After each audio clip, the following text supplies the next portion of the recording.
جس کو میرا کلام سن کے لذت نہیں آتی، جس کی روح تازی نہیں ہوتی، جس کو لطف نہیں آتا، جس کو کیف نہیں آتا، جس کو سرور نہیں آتا، جو میرا قرآن سننے کو تیار نہیں، جو میرا قرآن آنکھوں سے دیکھنے کو تیار نہیں، جو میرا قرآن سننے سمجھنے کے لیے تیار نہیں، آؤ پھر خدائی فیصلہ سنو، فرمایا اولئک کالانعام۔ میرا فیصلہ نہیں، کسی پارٹی کا فیصلہ نہیں، کسی فرقے کا نہیں، کسی طبقے کا نہیں، کسی جماعت کا نہیں، فرمایا اولئک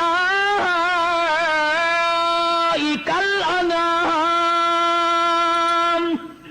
پیدا کرنے والا مالک و خالق کہتا ہے مجھے اپنی کبریائی کی قسم یہ سارے جانور ہیں۔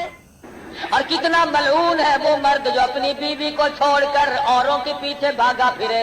حضور اکرم صلی اللہ تعالی علیہ وسلم نے ارشاد فرما دیا جو آدمی کسی کی بیٹی سے، کسی کی بہن سے، کسی کی بیوی سے بدکاری کرتا ہے، حضور فرماتے ہیں والذی نفسی بیدی محمد، فرمایا مدنی کریم صلی اللہ علیہ وسلم نے جب تک اس کی بیٹی کے ساتھ کوئی زنا نہ کر لے گا اس کی موت نہ آئے گی، جب تک اس کی بہن کے ساتھ کوئی بدماشی نہ کر لے گا اس کی موت نہ آئے گی، جب تک اس کی بیوی کے ساتھ کوئی بدماشی نہیں کر لے گا اس کی موت نہ آئے گی۔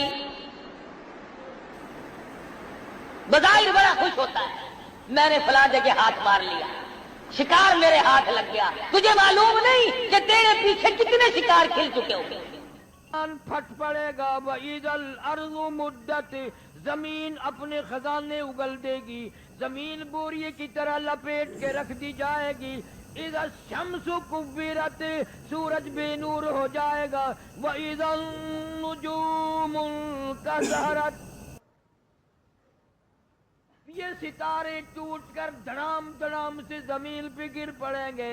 وَإِذَا الْجِبَالُ سُيِّرَتْ، یہ پہاڑ کپاس کے گالوں کی طرح ہوا میں اڑتے پھریں گے۔ وَتَكُونُ الْجِبَالُ كَالْعِهْنِ الْمَنفُوشِ، اتنے وزنی پہاڑ کپاس کی طرح ہوا میں اڑ جائیں گے، کوئی کسی کا پرسان حال نہ ہوگا۔ یا ایھا الناس اتقوا ربکم ان زلزلۃ الساعۃ شیء عظیم۔ او لوگو ڈرو اپنے پروردگار سے، بدماشی کرتے ہوئے ڈرو، زنا کرتے ہوئے ڈرو، چوری کرتے ہوئے ڈرو، ناجائز کام کرتے ہوئے ڈرو۔ ان زلزلۃ الساعۃ شیء عظیم،